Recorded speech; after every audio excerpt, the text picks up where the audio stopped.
जय राधा माधव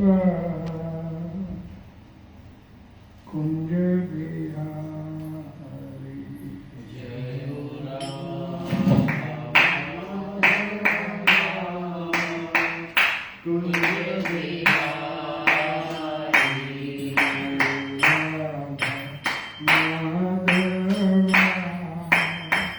कुंज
कृष्ण कृपामूर्ति श्री श्रीमती भक्ति वेदांत स्वामी श्री भगवान जय। अनंत कोटि वैष्णव जय। नामाचार्य श्री कथा प्रेम से गो श्री कृष्ण चैतन्य प्रभु नित्यानंद श्री द्वैत गदाधर श्री वासादि गौर भक्त जय।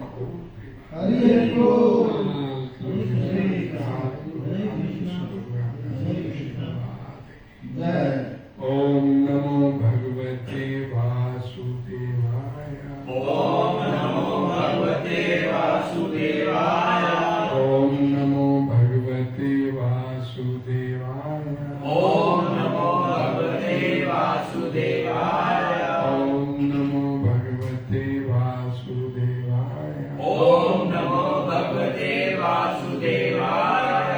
नारायणं नमस्कृत्य नारायणं नमस्कृत्य नरं चैव नरोत्तमं नरं चैव नरोत्तमं देवीं सरस्वतीं व्यासं देवीं सरस्वतीं व्यासं ततो जयमुदीरये ततो जयमुदीरये नमस्कृतायेषु भद्रेषु नमस्कृतायेषु भद्रेषु नित्यं भागवत सेव्या नित्यं भागवत सेवया भागवते उत्तम श्लोके भागवते उत्तम श्लोके भक्तिर्भवति नैष्ठिकी भक्तिर्भवति नष्टकी कृष्णाय वासुदेवाय कृष्णाय वासुदेवाय देवकी नंदनाय च देवकी नंदनाय च नंदगोपकुमाराय नंदगोपकुमाराय गोविन्दाय नमो नमः। गोविन्दाय नमो नमः। चर्चा करेंगे इसमें भागवतम पुराण स्कंद 3 अध्याय 6 श्लोक संख्या नंबर 28 और 29।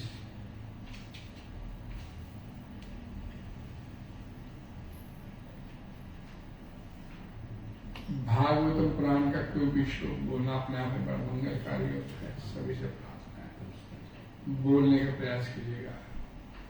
ये मत सोचिए कि गलत बोले थे वो अपराध हो जाएगा। भगवान आपका भाव देखें, गलती नहीं देखते आप। आत्यंतिकेन सत्त्वेन अत्यन्तिकेन सत्त्वेन आत्यंतिकेन सत्त्वेन अत्यन्तिकेन सत्त्वेन दिवं देवा प्रपेतिरे देवं देवा प्रवर्तते दिवं देवा प्रपेतिरे देवं देवा प्रवर्तते धराम रजस्वभावेन राम रजः स्वभावेन धराम रजस्वभावेन राम रजः स्वभावेन अन्यो ये च ताननु अन्यो ये च ताननु अन्यो ये च ताननु अन्यो ये च ताननु तार्तियेन स्वभावेन तार्तिकेन स्वभावेन तार्तियेन स्वभावेन तार्तिकेन स्वभावेन भगवत नाभिम आश्रिता भगवन्नाभिम् आश्रिता भगवन् नाभिम आश्रिता भगवन्नाभिम् आश्रिता उभयोऽनन्तरं व्योप योऽनन्तरं व्योम उभयोऽनन्तरं व्योम योऽनन्तरं व्योम ये रुद्रपार्षदां गणा ये रुद्राक्षराः ये रुद्रपार्षदां गणा ये रुद्राक्षराः शब्दार्थ आत्यंतिकेन अत्यधिक सत्वेन सतोगुण द्वारा दिवम उच्चतर लोकों में देवा देवता प्रपेदिरे स्थित है धरान पृथ्वी पर रजोगुण स्वभावेन स्वभाव से पन्य मानव ये वे सब च भी तान उनके अनु अधीन तातीय तृतीय गुण अर्थात तमोगुण के अत्यधिक विकास द्वारा स्वभावेन ऐसे स्वभाव से भगवत नाभिम भगवान के विराट रूप की नाभि में आश्रिता स्थित उभ्यो दोनों के अंतरम बीच में व्योमा आकाश ये जो सब रुद्र पार्षदाम, रुद्र के संगी, गना लोग, इसका अनुवाद देवतागण अति उत्तम गुण, सतोगुण के द्वारा योग्य बनकर स्वर्ग लोक में अवस्थित रहते हैं, जबकि मनुष्य अपने रजोगुणी स्वभाव के कारण अपने अधीनस्थों की संगति में पृथ्वी पर रहते हैं। जो जीव रुद्र के संगी हैं, वे प्रकृति के तीसरे गुण अर्थात तमोगुण में भी विकास करते हैं। वे पृथ्वी लोकों तथा स्वर्ग लोकों के बीच आकाश में स्थित रहते हैं। हरे कृष्णा हरे कृष्णा। देवतागण अति उत्तम गुण, सतोगुण के द्वारा योग्य बनकर स्वर्ग लोक में अवस्थित रहते हैं, जबकि मनुष्य अपने रजोगुणी स्वभाव के कारण अपने अधीनस्थों की संगति में पृथ्वी पर रहते हैं। जो जीव रुद्र के संगी हैं, वे प्रकृति के तीसरे गुण अर्थात तमोगुण में विकास करते हैं। वे पृथ्वी लोकों तथा स्वर्ग लोकों के बीच आकाश में स्थित होते हैं। हरे कृष्ण। तात्पर्य इस ड्राइंग में जगत गुरु श्री प्रभुपाद जी द्वारा सरल स्पष्ट है। ध्यान से पढ़िएगा, ध्यान से सुनिएगा। भगवद गीता 14:14-15 में कहा गया है कि जो सतोगुण में अत्यधिक विकसित हैं, वे उच्चतम स्वर्ग लोकों को जाते हैं, और जो रजोगुण द्वारा अभिभूत हैं, वे मध्य लोकों में, पृथ्वी तथा ऐसे अन्य लोकों में स्थित रहते हैं। किंतु जो तमोगुण से पूरित हैं, वे निम्न लोकों में या पशु जगत में गिरा दिए जाते हैं। देवतागण सतोगुण में अति बड़े चढ़े होते हैं, अतः वे स्वर्ग लोकों में स्थित रहते हैं। मनुष्य से भी नीचे पशु हैं, यद्यपि उनमें से कुछ पशु मानव समाज से मिलते रहते हैं। गाय, घोड़े, कुत्ते आदि मनुष्य के संरक्षण में रहने के आदि हैं। इस श्लोक में आत्यंती के शब्द अत्यंत सार्थक है। भौतिक प्रकृति के सतोगुण के विकास से मनुष्य स्वर्ग लोक में स्थित हो सकता है, किंतु रजो तथा तमोगुणों के अत्यधिक विकास से मनुष्य उन पशुओं की हत्या करने लगता है जिन्हें मनुष्य द्वारा संरक्षण दिया जाता है। जो व्यक्ति व्यर्थ की पशु हत्या में रत होते हैं, उनमें रजो तथा तमोगुण अत्यधिक विकसित हो चुके होते हैं, और सतोगुण की दिशा में उनके बढ़ने की कोई आशा नहीं रहती। उनके जीवन का निम्नतर स्थितियों में अधःपतन होता ही है। उच्चतर तथा निम्न लोकों की गणना उनमें रहने वाले जीवों की श्रेणियों के अनुसार होती है। आकाश का यह मध्य भाग भुवन लोक कहलाता है, जिसकी पुष्टि शील विश्वनाथ चक्रवर्ती तथा शील जीव गोस्वामी दोनों ने की है। भगवद गीता में कहा गया है कि जिनमें रजोगुण प्रधान होता है, वे मध्य भाग में स्थित रहते हैं। जो लोग सतोगुण में स्थित होते हैं, वे देवताओं के क्षेत्र में भेजे जाते हैं, और जो रजोगुण में स्थित होते हैं, वे मानव समाज में रखे जाते हैं, तथा जो लोग तमोगुण में स्थित होते हैं, वे पशुओं या प्रेतों के समाज में स्थान पाते हैं। इस निष्कर्ष में कोई विरोधाभास नहीं है। असंख्य जीव ब्रह्मांड के विभिन्न लोकों में फैले हुए हैं, और इस तरह भौतिक प्रकृति गुणों के अंतर्गत अपनी अपनी गुणताओं के अनुसार स्थित रहते हैं। हरे कृष्णा। ओम अज्ञानतिमिरन्धस्य ज्ञानाञ्जनशलाकया चक्षुरुन्मीलितं तस्मै श्रीगुरवे नमः। श्रीचैतन्यमनोभीष्टं स्थापितं येन भूतले स्वयं रूपं कदा मह्यं ददाति सर्वकान्तिकम्। वन्देऽहं श्रीगुरु श्रीरूपं श्रीगुरु वैष्णवांश्च श्रीरूपं साग्रजातं शरणं अद्वैतं साधुरूपं परिणश्वेतं श्रीकृष्ण चैतन्यदेवं श्री राधा कृष्ण नमो विष्णुपदाय कृष्णपदाय बुद्धे श्रीमते भक्तिवेदांत स्वामी नामे नमस्ते सरस्वती देवे गौरवाणी प्रचारिणे निर्विशेषशून्यवादी पाशादेशवादिने हे कृष्णा करुणा सिंधु दीनबंधु जगन्पते गोपीश गोपिकांत राधा नमोस्तुते तप्त कांचन गौरांगी श्री राधे वृंदावनेश्वरी वृषभानुसुते देवी प्रणमामि हरिप्रिये वाञ्छाकल्पतरुभ्यश्च कृपा सिन्धुभ्यैव च पतितानां पावनेभ्यो वैष्णवेभ्यो नमो नमः। जय श्री कृष्ण चैतन्य प्रभु नित्यानंद श्री अद्वैत गदाधर श्रीवासादि गौर भक्तवृंद हरे कृष्णा कृष्णा कृष्णा हरे हरे हरे राम राम राम हरे हरे। ग्रंथराज भागवतम की जय। जगद्गुरु श्री भगवान जय। हरे कृष्ण। हरे कृष्ण। इसमें बोला गया इस ब्रह्मांड के 3 भाग किए गए इसके अनुसार, और माया के अधीन रहते हुए, माया किसे बोलते हैं? सतोगुण, रजोगुण, तमोगुण का सुमेल। और जो सतोगुण में रहते हैं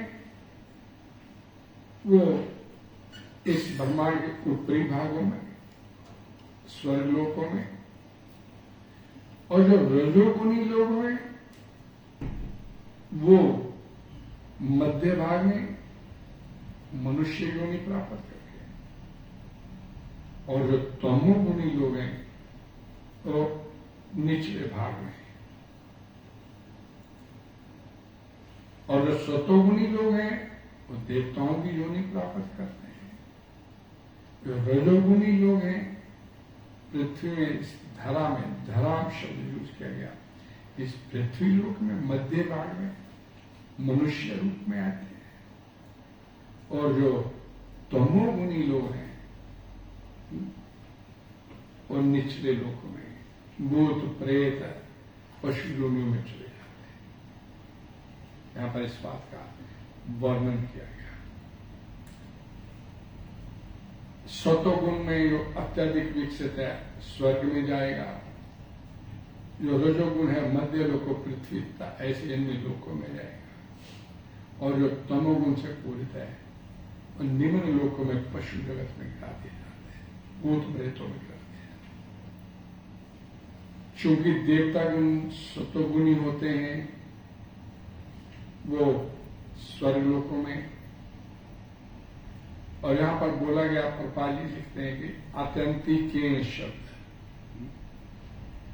भौतिक प्रकृति के सतोगुण के विकास में मनुष्य स्वर्ग लोक में स्थित हो सकता, हम में से स्वर्ग लोक जाए। और रजो तमोगुणों के अत्यधिक विकास है मनुष्य में तमोगुण ज्यादा हो गया, उन पशुओं की भी हत्या करनी शुरू कर देता है जिन्हें वो अपने संरक्षण में रखता है। और निम्नतर शेरों की तो बात ही क्या की जाए, बोला गया। अर्थात ये मनुष्य तन जो मिला है ये आपको बड़े भाग्य से मिला, और ये सतोगुण में रहेंगे ऊपरी लोकों में चले जाएंगे, तमोगुण में रहेंगे तो निचले लोकों में चले जाएंगे। लेकिन इस ब्रह्मांड के किसी भी लोक में चले जाएंगे, आपका जन्म मृत्यु का चक्कर बराबर बना देगा, उससे आप निकल नहीं सकते। पापा जी बोलते हैं कि जीवात्मा यद्यपि पूर्णतया स्वभाव से ब्रह्म कहलाता है। हम लोग ब्रह्म हैं, भगवान परम ब्रह्म है। लेकिन क्योंकि इसके अंदर इस भौतिक संसार के ऊपर कब्जाने की, प्रभुत्व जताने की इच्छा रहती है, जिसके कारण वे बार बार नीचे गिरता है। अपनी स्वाभाविक स्थिति जो जीवात्मा की होती है, जीवेर स्वरूप है कृष्ण नित्यता, स्वाभाविक स्थिति में ये तीनों गुणों से परे होता है। यानी कि अगर ये अपनी वास्तविक स्थिति में आना चाहता है तो ये योग बताएगा, यहाँ पर 3 गुण, सत्वगुण, रजोगुण, तमोगुण, इनसे से ऊपर उठना पड़ेगा, तो ये अपनी स्वाभाविक स्थिति में आ जाता है। अपनी स्वाभाविक स्थिति में आने के लिए इसे करना क्या पड़ेगा?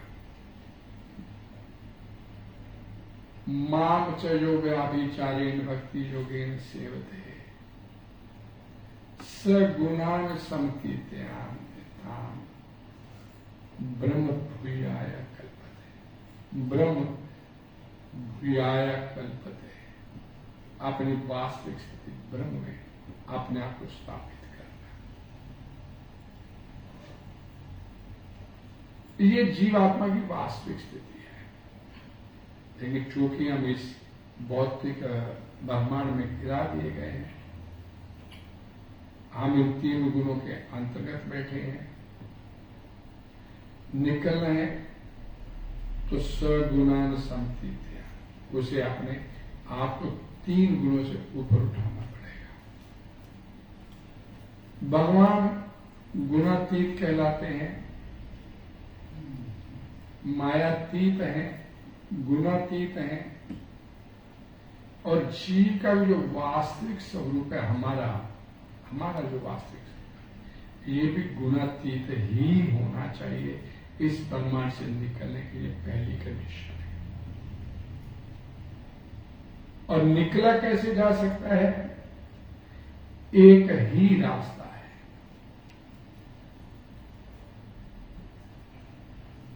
अव्याभिचारेण भक्ति योगेन सेवते। संसार के 3 गुणों से विचलित हुए बिना अपने आप को उसकी भक्ति में लगाना। मैंने भी आपको बोला कि भगवान मायातीत है, गुणातीत है, और भगवद गीता में भगवान श्री कृष्ण बोलते हैं, अंत काले च मामेव स्वात्म मुक्त्वा क्लेवरम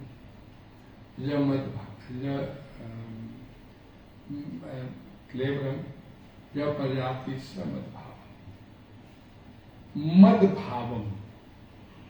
भगवान बोलते हैं मेरे स्वभाव को प्राप्त होगा।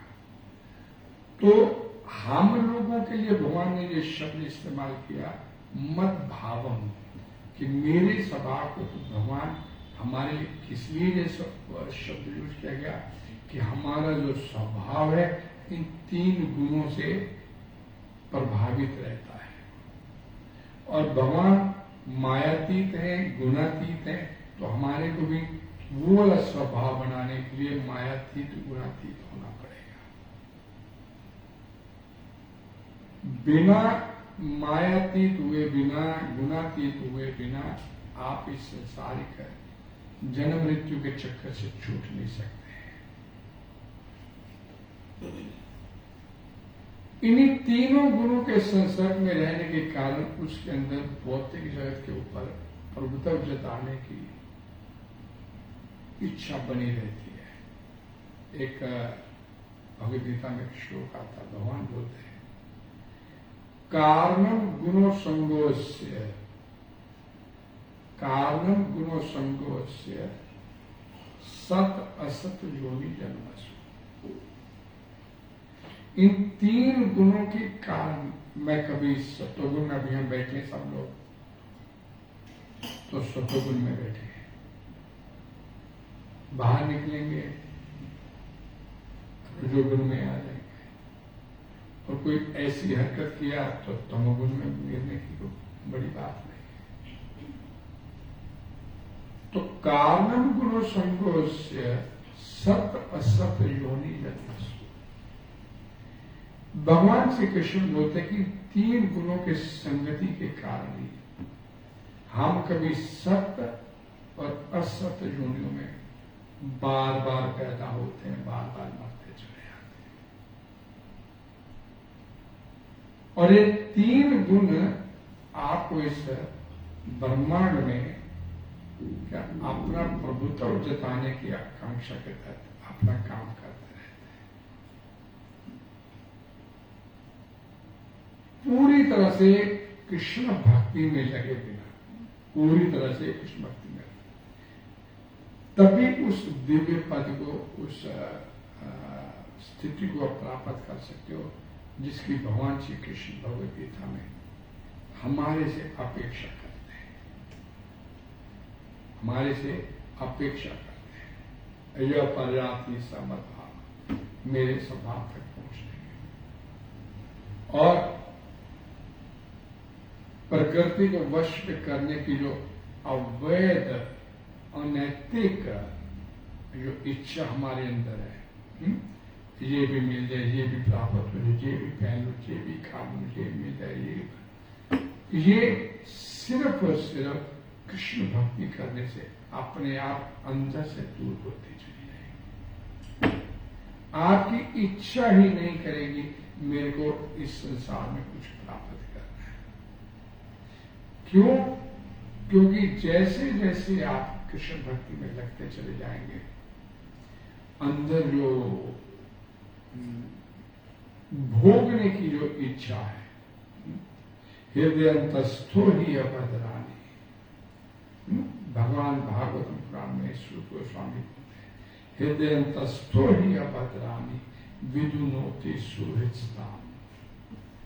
अंदर जो भोगने की लालसा है, हमारे अंदर भोगने की जो इच्छाएं बनी रहती है, वो उनको जैसे जैसे कृष्ण भक्ति में अपने आप को लगाएंगे, कृष्ण आपके हृदय के भीतर बैठे हैं, आपके अंदर के सारी सफाई करते चले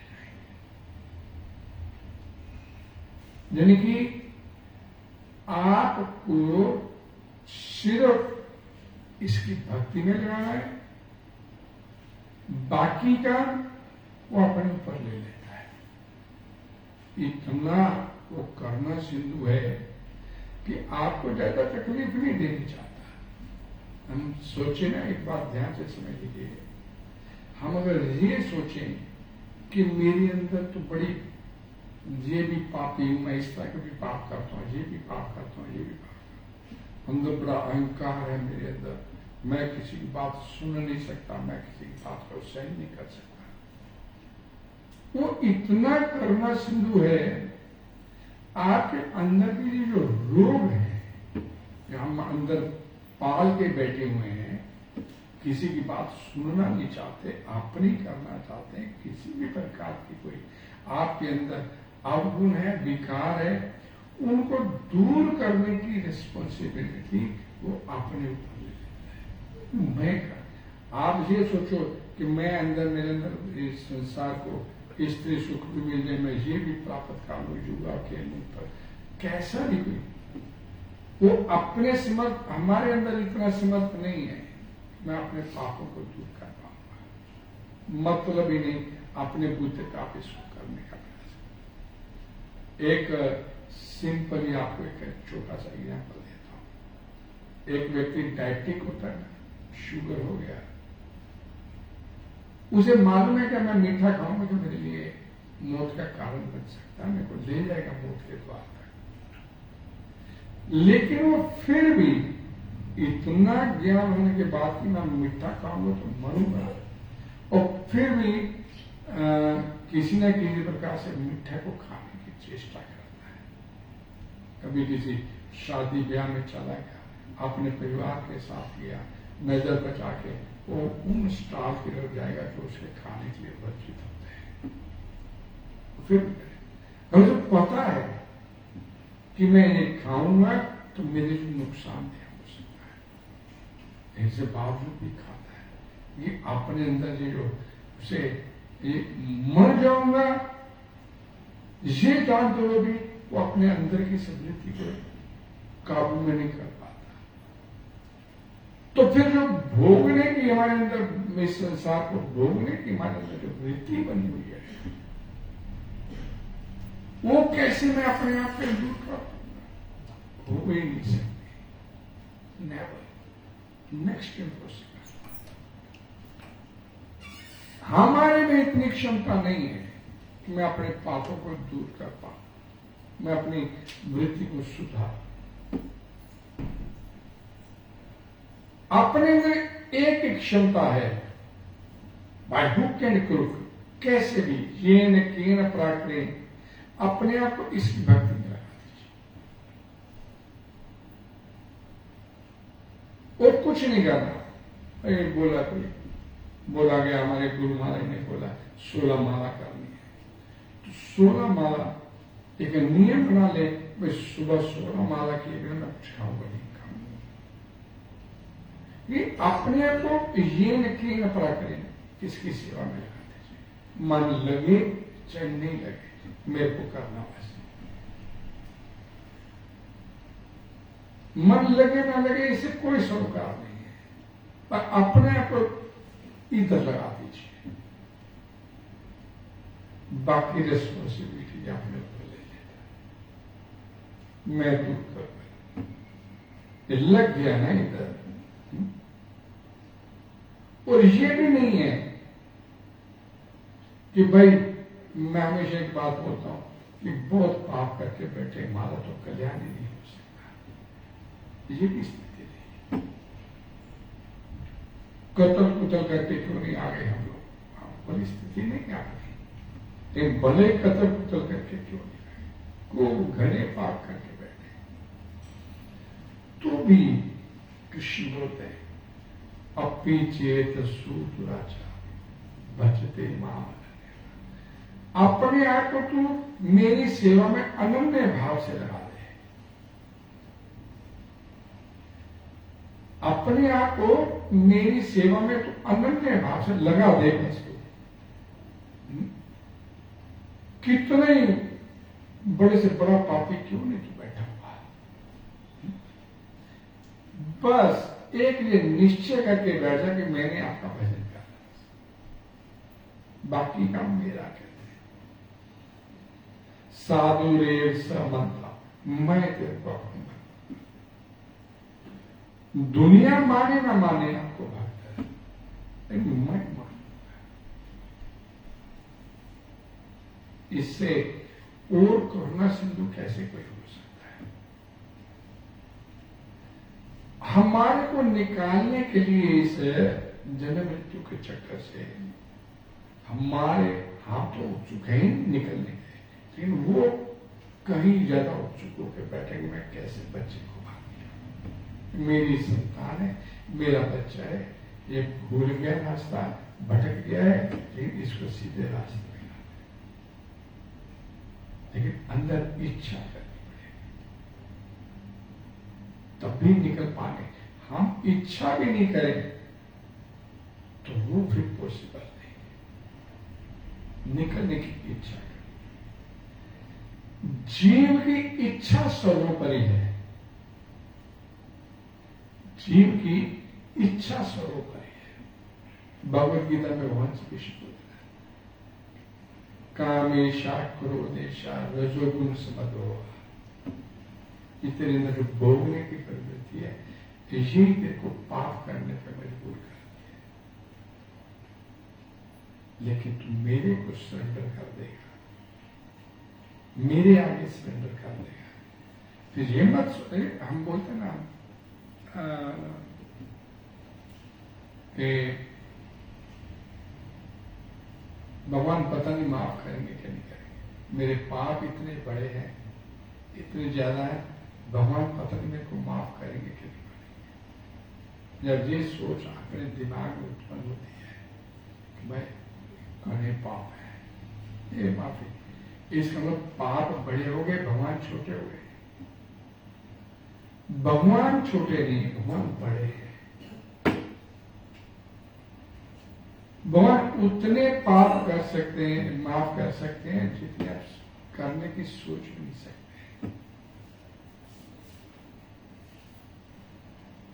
वो आपको निकालने के लिए इस संसार में आते हैं। परित्राणाय साधुना, मैं कैसे मैं निकाल के ले जाऊं? उनका आने का प्रयोजन क्या होता है इस संसार में? भगवान श्री कृष्ण अवतरित होते हैं तो हम लोगों को इस संसारिक चक्कर से निकालने के लिए आते हैं। उनका और कोई प्रयोजन नहीं है। वो अपने उस गोलोक धाम वृंदावन से अपना सारा कुछ सुख छोड़ के हम लोगों के लिए इस संसार में आते हैं। ये मेरा बच्चा रास्ता भूल गया, भटक गया, इसको निकाल के लेके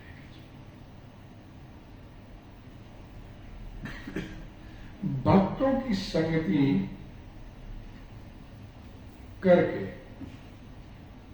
प्रहलाद महाराज बोलते हैं नवदा भक्ति का श्लोक, श्रवणम कीर्तनम विष्णु स्मरणम पाद सेवनम अर्चनम वंदनम दास्यम साख्यम आत्म निवेदनम। नवदा भक्ति, भक्तों की संगति में नवदा भक्ति के माध्यम से इस संसारिक चक्कर से निकलना सबसे आसान काम है। लेकिन भक्तों की संगति करते समय अंदर कोई अहंकार नहीं होना चाहिए। झुकने की भावना आपके अंदर होनी चाहिए, और जैसे जैसे भक्तों की संगति मिलेंगे झुकने की भावना अपने आप आती रहेगी, अंदर पैदा होती चली।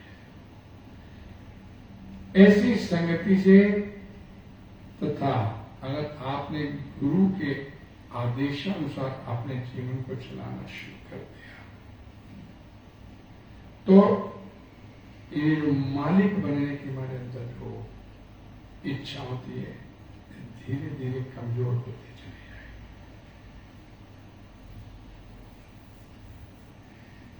सबसे आवश्यक नहीं, गुरु तब धारण करने जाओ जब आप इस संसारिक दुखों से उब गए हो अंदर में। लेकिन हमारा क्या होता है कि गुरु भी धारण कर लिया और गुरु की अवज्ञा भी करनी है तो वो भी सारे संसार में बैठे हैं। गुरु भी आपकी तभी सहायता करेगा जब आप गुरु को गुरु मानने की करेंगे अपनी चीज को। मैं आपको एक एक्चुअल घटना कई बार सुना चुका हूँ। गौड़ीय संप्रदाय गौड़ीय मठ एक प्रभु जी की ब्राह्मण दीक्षा हुआ। कार्तिक का मास आया, मन में इच्छा जागृत हुई कि कार्तिक मास में वृंदावन जाकर अपने गुरु के सानिध्य में भक्ति करेंगे। पत्र लिखा अपने गुरु महाराज को, मैं आना चाहता हूँ कार्तिक मास में, आपकी इजाजत हो। बोला देखिए कि आपने, मैं हमेशा एक बात बताता हूँ कि वृंदावन धाम भी जाना है तो पहले गुरु से परमिशन लीजिए, मैं आ सकता हूँ। मैंने तो पत्र लिखा तो गुरु महाराज क्यों रोके, गुरु क्यों, संत महात्मा क्यों रोकेगा। लेकिन अगर आपके अंदर कोई इस तरह की विकार है तो उसको मद्देनजर रखते हो सकता क्या। पत्र लिखा, पत्र का जवाब आ गया, लेकिन कम आ गया। बड़ा प्रसन्न हो गया, गुरु महाराज ने बुला लिया है, समाज में तैयार किया। कार्तिक महीने की पहली तिथि को पहुंच गए। गुरु महाराज के दर्शन किए, प्रणाम किया, दंडवत किया। गुरु महाराज को अपने सेवक को बोल के इसको ऊपर का एक कमरा दे दीजिए रहने के लिए।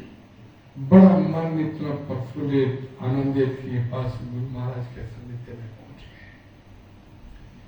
आप तो बस एक महीना बड़ा बढ़िया निकल जाएगा अपना भक्ति करते हुए। सुबह सुबह गुरु महाराज के उठे, दर्शन किए, पता चला आज से वो क्लास है, गुरु महाराज जी की क्लास नहीं। गुरु महाराज की क्लास में जाके सबसे आगे जाके बैठ गए। अब गुरु महाराज ने क्लास शुरू किया, भागवतम का शुरुआत। तो क्लास खत्म करने का पूछा, कोई किसी प्रकार का डिस्कशन, कोई सवाल, कोई क्वेरी आपके मन में है? तो सबसे पहले बैठा तो वो शिष्य हाथ खड़ा कर दिया, मेरे मन में ये सवाल है, बोलो। मैंने सवाल पूछा तो गुरु महाराज ने उनके उस शिष्य को जवाब देने के लिए उसको इशारे से हाथ भाग के देते गए। और सामने जो गार्डनिंग कर रहे ना व्यक्ति, ये सवाल उससे लगे पूछा। बड़ा मन में भाव आ गया। मैंने तो गुरु महाराज से पूछा और गुरु महाराज ने बोला, वो जाके माली से पूछ, कोई वैल्यू नहीं, कोई मेरी वैल्यू नहीं है कुछ। ब्राह्मण दीक्षा लिया मैंने, कोई गलत सवाल नहीं पूछा। बड़ा मन में भाव, लेकिन चुप कर गया। गुरु महाराज ने बोला है तो नहीं भाई, अंदर पी गया।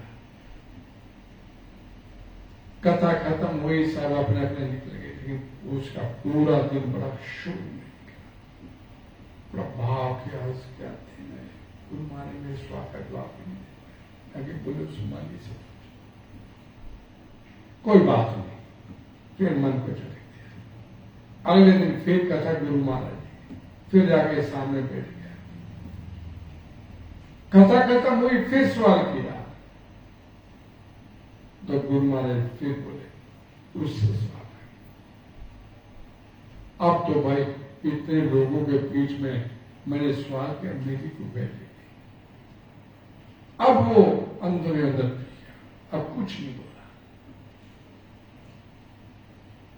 तीसरा दिन फिर बैठा, आज सवाल नहीं किया, चुप बैठ गया, कोने पे जाके बैठ गया।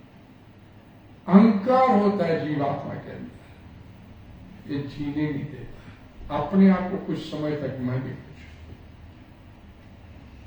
कुछ नहीं बोला, लेकिन अंदर अंदर पीता रहा।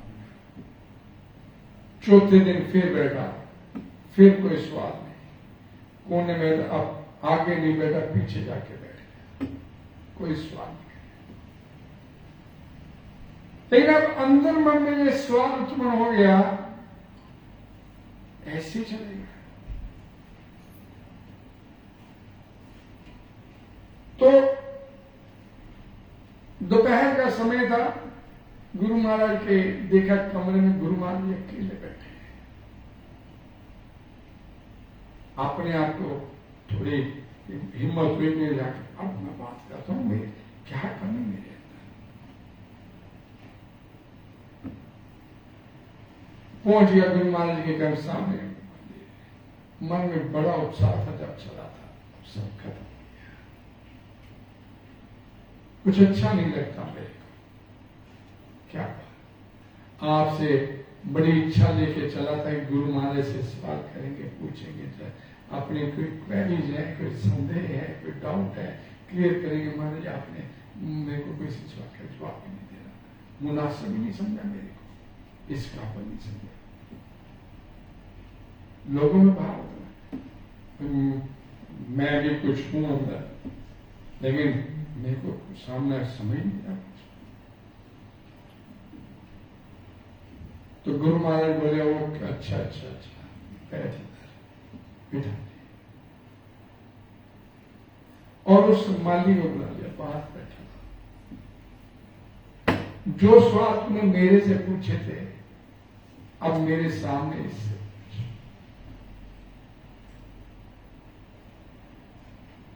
अब और उसको हो गया, ये क्या हो रहा है। बिठा दिया, मैंने सवाल किया, वो पहले तो जवाब देने वाला था, जो बाहर से माली आया था, वो हाथ जोड़ के दंडवत बना के गुरु महाराज को उसने दी। और मैं किस काबिल की मैं कोई सवाल, मेरा आदेश है, इसके जो सवाल है इसकी क्वेरी, इसको शांत कर, जैसे आप किया गया।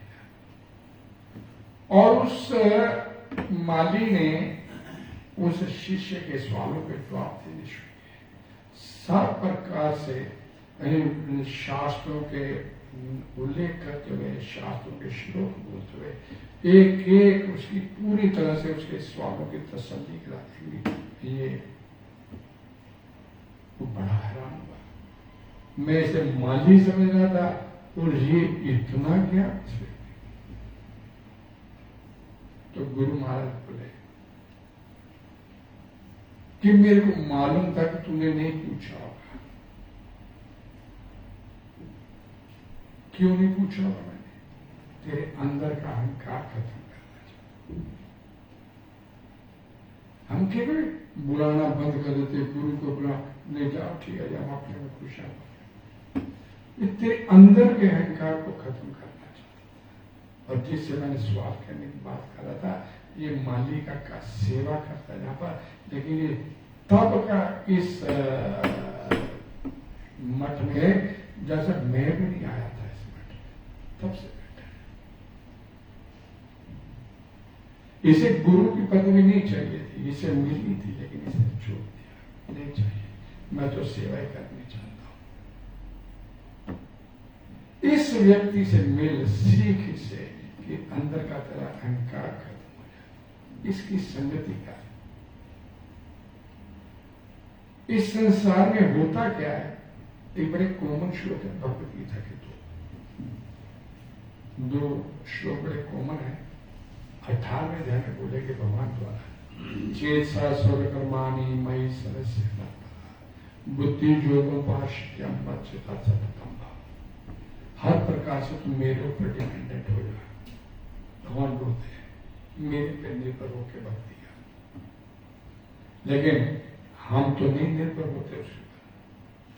ठीक है, बोल दिया भगवान ने, लेकिन ये हो रहा कि मैं कमाता हूँ 5 लाख 4 लाख महीने की सैलरी ले रहा हूँ, 3 लाख सैलरी दे, मैं भी कुछ हूँ।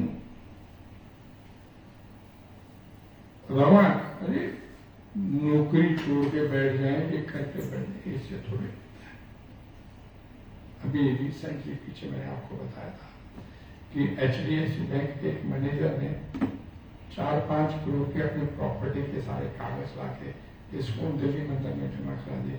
ये मेरी टोटल प्रॉपर्टी, शादी उसकी हुई नहीं थी, और जितनी मेरी टोटल प्रॉपर्टी मैंने आपको दे दी, मेरे को मंदिर में कुछ सेवा दे दीजिए बस, उसके बदले में। मैं आपसे ये नहीं चाहता कि मेरे को कुछ ये दे दिया, मेरे पास जो था मैंने आपको सुपुर्द कर दिया।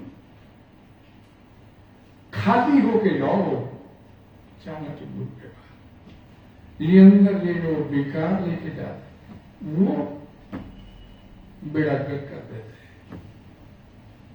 तो ये गुरु बोले उसके कि ये जो व्यक्ति है अंदर किसके पूरी तरह से खाली है, अंदर से इसने कृष्णा बिठाया। तो भगवान बोलते मेरे ऊपर डिपेंडेंट हो जा। हम होते नहीं उसके ऊपर डिपेंडेंट, कारण क्या? अगले श्लोक में भगवान श्री कृष्ण बोलते हैं मत चेता सर्वदुर्गानी मत प्रसादात तृष्यसि।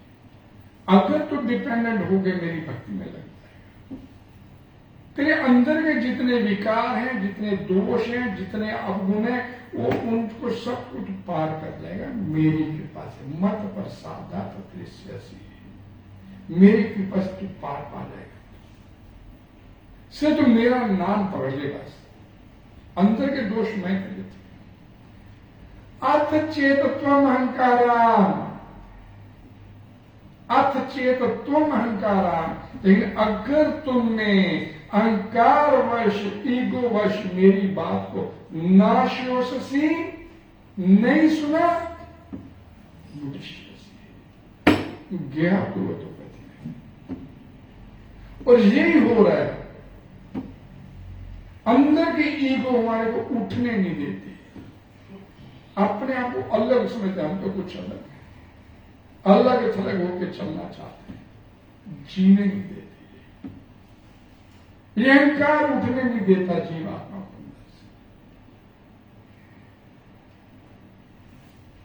अथ चेत्वम अहंकारा न शोषसी विनश्यसी, नष्ट हो जाएगा तू, गया फिर अधोगति, और कोई रास्ता नहीं तेरे पास सिवाय अधोगति में।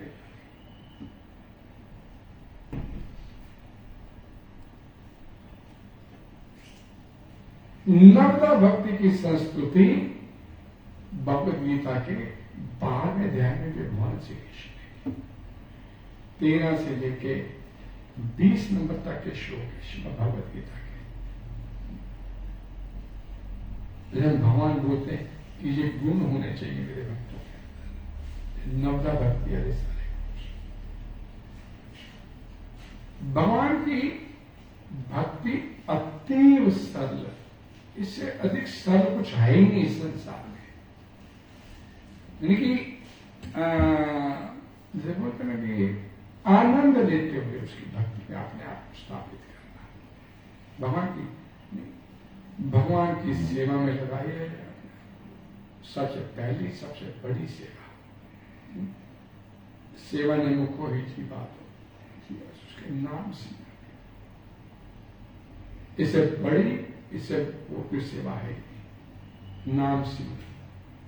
हरे कृष्ण कृष्ण कृष्ण हरे हरे, हरे राम राम राम हरे हरे। विग्रह को भोग लगा के प्रसाद ग्रहण करें, ये भक्ति का मन।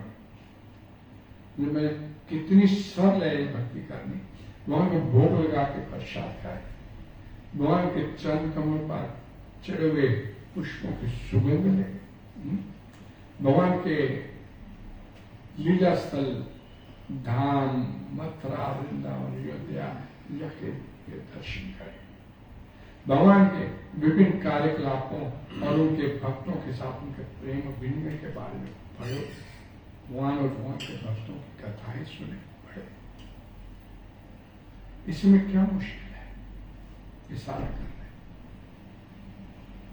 और सदैव हरे कृष्णा कृष्णा कृष्णा हरे हरे, हरे राम राम राम हरे हरे। भगवान को भगवान के भक्तों के आविर्भाव तिरोभाव के उत्सव मनाए, और ऐसा करने से उपवास करें, और ऐसा करने से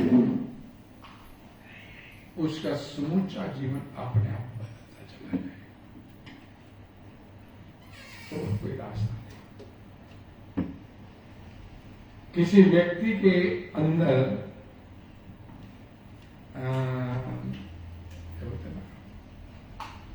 ज्ञान और प्राज्ञ बहुत है उसके अंदर, छोड़ दिया उसने सारा कुछ, और ज्ञान भी बहुत है भगवान पर, तो भगवान के धाम पहुंचेगा, इसमें संशय है।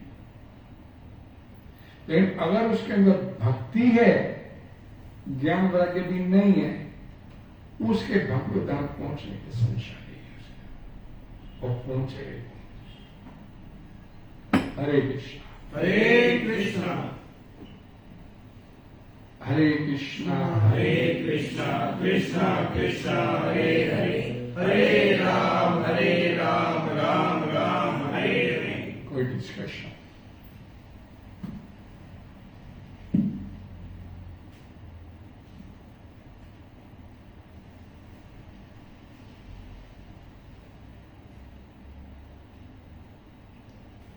श्रील प्रपाद की जय, अनंतराज भागवतम की जय। आज बहुत बहुत धन्यवाद।